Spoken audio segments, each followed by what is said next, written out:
하나님께서 함께 하시는 하루가 되시기를 바랍니다. 6월 29일 목요일 아침 묵상의 시간입니다. 오늘 우리에게 주시는 하나님 말씀은 신약성경 로마서 16장 1절에서 7절까지 말씀입니다. 내가 갱그레아 교회의 일꾼으로 있는 우리 자매 베베를 너희에게 추천하노니 너희는 주 안에서 성도들의 합당한 예절로 그를 영접하고 무엇이든지 그에게 소용되는 바를 도와줄지니 이는 그가 여러 사람과 나의 보호자가 되었음이라. 너희는 그리스도 예수 안에서 나의 동역자들인 브리스가와 아굴라에게 문안하라. 그들은 내 목숨을 위하여 자기들의 목까지도 내놓았나니 나뿐 아니라 이방인의 모든 교회도 그들에게 감사하느니라. 또 저의 집에 있는 교회에도 문안하라. 내가 사랑하는 에베네도에게 문안하라.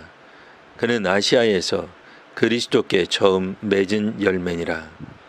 너희를 위하여 많이 수고한 마리아에게 문안하라. 내 친척이요 나와 함께 갇혔던 안드로니고와 유니아에게 문안하라. 그들은 사도들에게 존중이 여겨지고 또한 나보다 먼저 그리스도 안에 있는 자라. 아멘.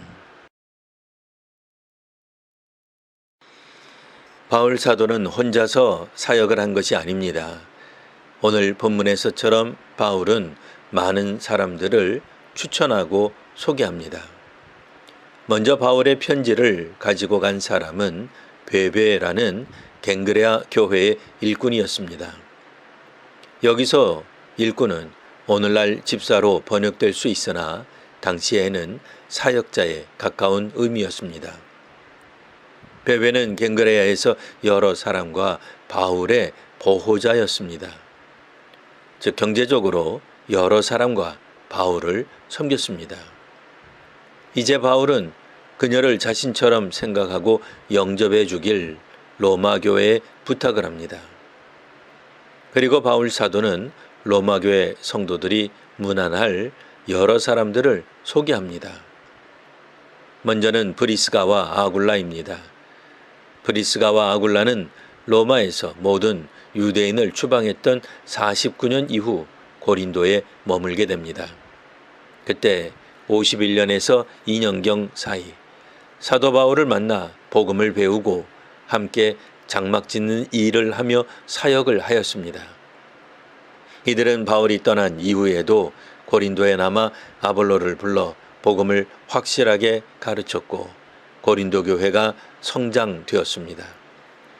부인인 브리스가가 교회에서 더 활발하게 사역하였기에 먼저 그 이름이 언급된 것으로 보입니다.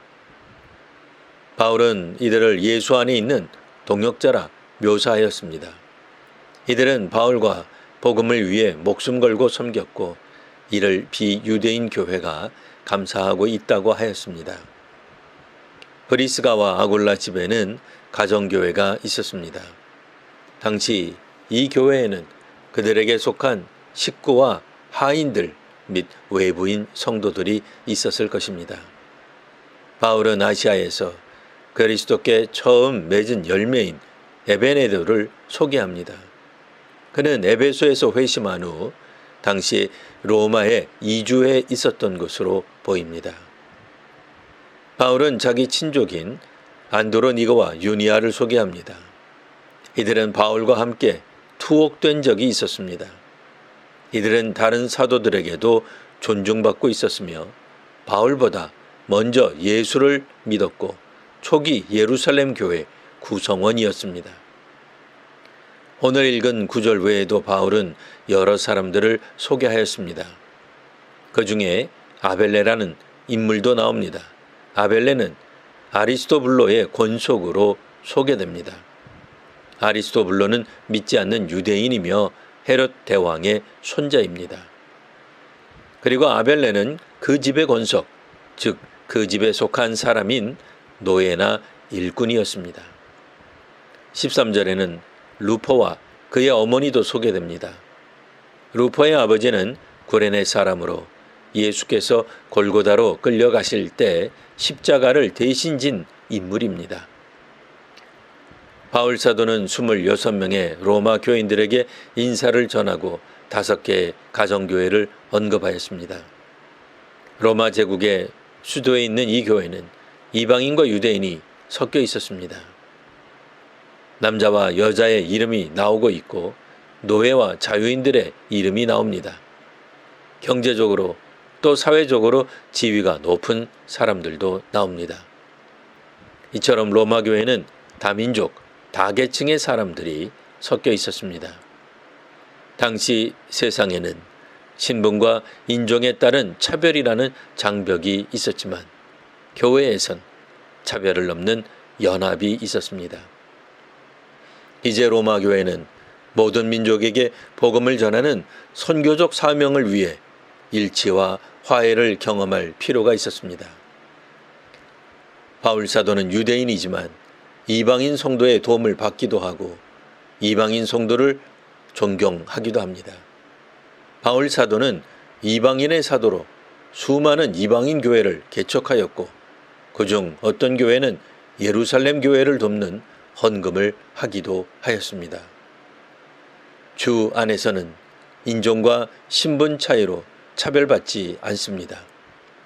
국내에서뿐 아니라 해외에서도 무시하거나 차별하지 않는 선교하는 한국교회가 되기를 기원합니다. 기도하겠습니다.